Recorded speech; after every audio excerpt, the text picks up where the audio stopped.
शाळेची पायरीही न चढलेली एक आदिवासी महिला, पण तिच्या कामामुळे तिला मिळाला पद्मश्री सन्मान. ही गोष्ट आहे राहीबाई पोपरे यांची. महाराष्ट्रातील एका छोट्या गावात राहणारी महिला.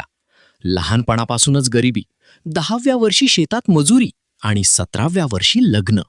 पण तिला शेतीचं असं ज्ञान होतं जे कोणत्याही पुस्तकात नव्हतं.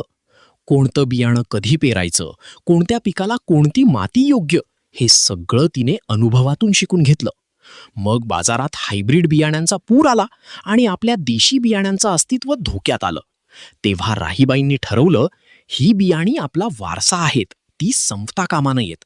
आणि त्यांनी स्वतःच्या घरातूनच सुरू केली एक सीड बँक. आज त्यांनी 17 पिकांच्या 43 देशी जाती जपल्या आहेत. 2000पेक्षा जास्त महिलांना एकत्र केलं आणि 35,000 शेतकऱ्यांना प्रशिक्षण दिलं. त्यांच्या कामाची दखल बीबीसीने घेतली. जगातील 100 प्रभावशाली महिलांमध्ये त्यांचं नाव आलं आणि राष्ट्रपतींकडून मिळाला पद्मश्री पुरस्कार. आणि एका अशिक्षित महिलेने संपूर्ण देशाचा शेतीचा वारसा वाचवला. अशाच प्रेरणादायी कथा पाहण्यासाठी फॉलो करा